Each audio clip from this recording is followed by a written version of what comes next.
Right, you join me back in the garage on an incredibly cold and frigid day, because today it is snowing. Why wouldn't it be snowing? So, the 325. Hold a second, I gotta pause something here quick.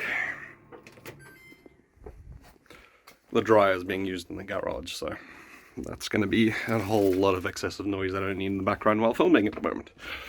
So, welcome back again. You join me in the frigid garage with the MOT results for the 325i.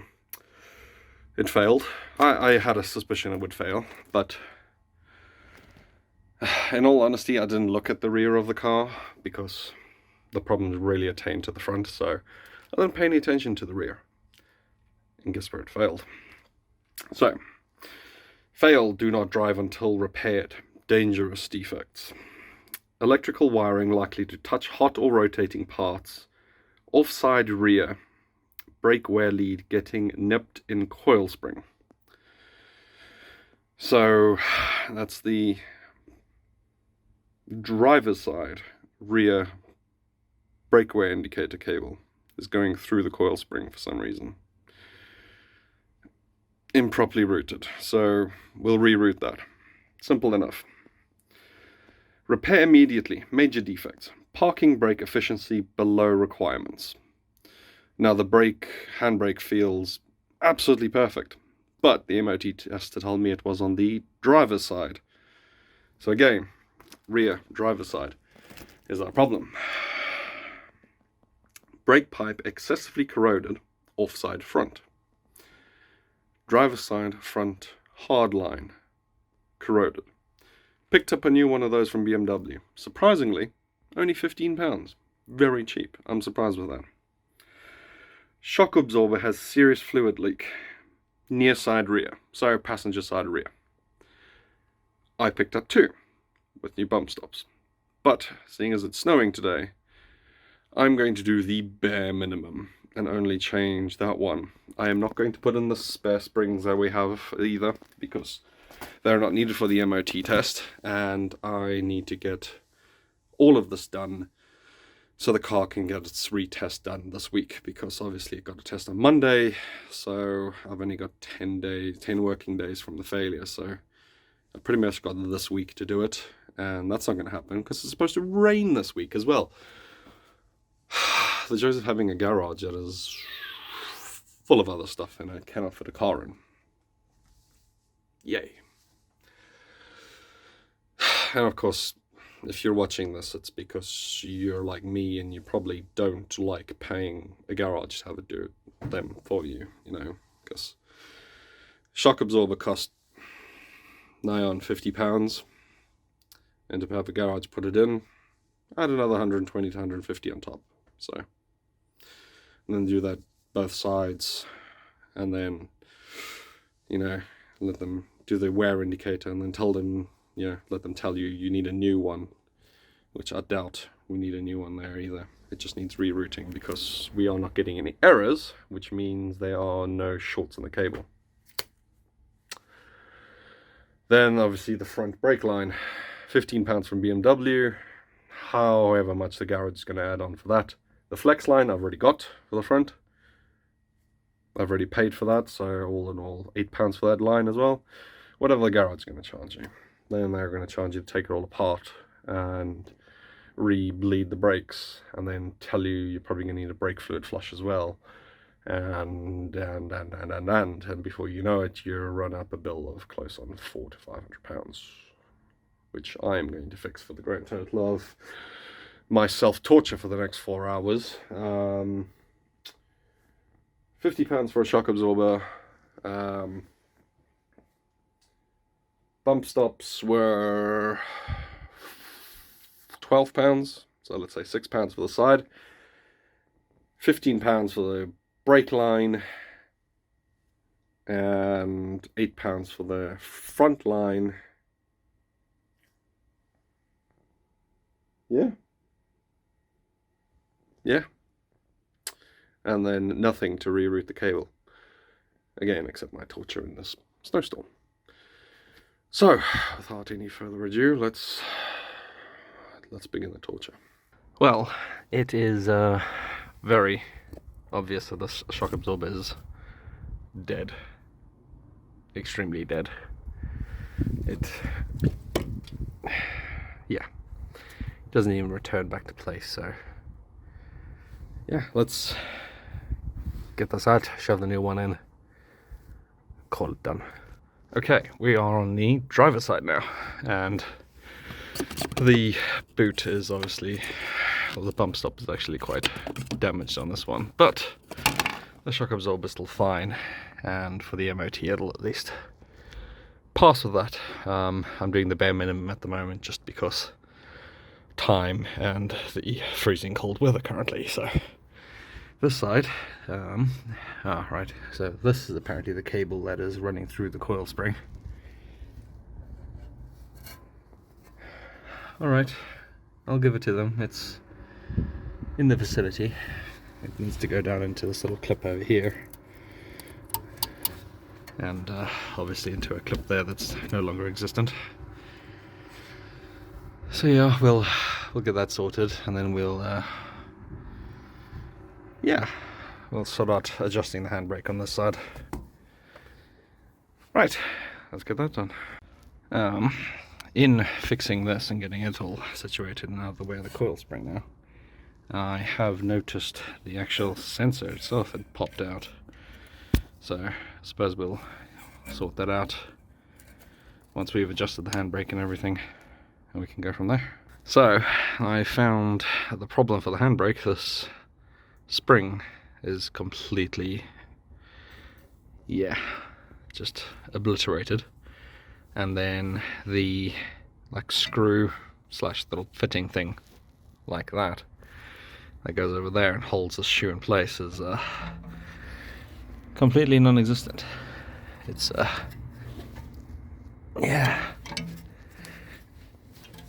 complete goner. So I tried adjusting the adjuster over there, and I expanded the shoe out, and then when trying to put it back in, I noticed the entire thing was moving around, and that's why I noticed the screw missing. I do have spares from my E46, which I think fit the E90 platform BMWs. I'm gonna go have a look. Let's see if this works. And I seem to have a few.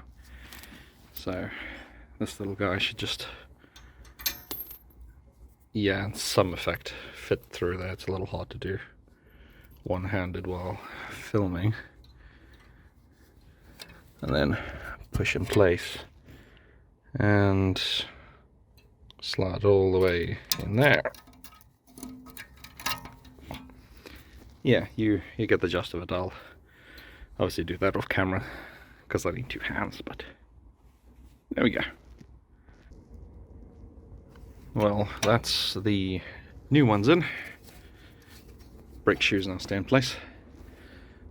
I'm actually glad I still had this thing of spares lying around. Yeah, I can see the other one was on its way out soon as well. So, literally took all of 10 seconds to change it out for a spare, so there we go. The other springs are all still good, there's no ridiculous corrosion on them, everything else is still holding well, plenty of meat left on the pads, so they're going to stay like that. No point in changing if they ain't broke, but in the case of those springs, broke and breaking, so change them. Right, let's get this all back together and all resituated, and then we'll start on the front before we lose sunlight in an hour and a half. Yeah, the snow stopped at least. Oh man, my hair's so bad now, it's all full of dust and dirt. Oh well, I'm gonna stop talking, I'll get back to work.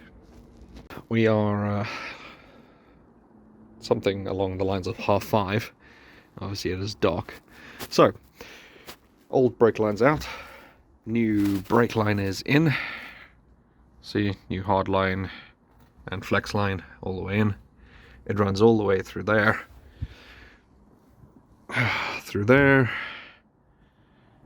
and then pops out there and comes around. So yeah, new line in. Now it just needs to get bled. Hey everyone, so you joined me in the studio and the now it won't do it, squeaky chair. So obviously it is catch-up time and we want to know what happened to the 325. Now the 325 is still around. It is currently on the drive and actually doing pretty well. So what happened after the abrupt end of my video here? Well, I took the BMW 325 back to the garage for its retest. I got a call at the end of the day and they told me it had failed again. Now you can imagine I was pretty angry at this point. The fact that I'd fixed everything and it had failed. Now that's where my suspicion started to kick in. Because they told me it now failed on the same side where the handbrake I had just adjusted and supposedly fixed the inefficiency of it. So what I did as a balance measure is I pulled up the handbrake using the ratchet at 4 clicks. And at 4 clicks, I know that's probably, I'd say, a third of the movement of the handbrake. If it's at a third of the movement and the wheel locks to the point where I can't physically move it while the wheel is in place, I know it's going to be efficient enough. Purely because the other side did that and it passed the test. So, you know, logic would dictate if you did the same adjustment on the other side, it would pass as well. No, apparently not. Apparently it failed on that side being inefficient, and the other side, they said, was binding now. I didn't adjust the passenger side. So I don't know how it started to bind all of a sudden. So they offered to do the test again and adjust the handbrake for me, obviously for a fee. And I'd have to pay for the new MOTs, the MOT test, because you obviously get one free retest. So they said because I'm a customer of theirs, they'll give me a special on the MOT or something along those lines. Something like £10 off.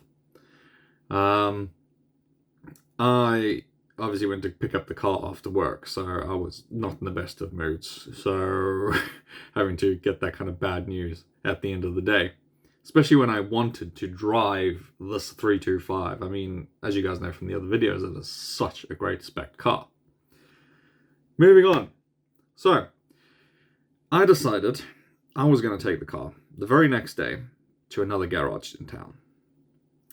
Took it down the road the next day during my lunch break for an MOT. Stood there while they did the MOT test.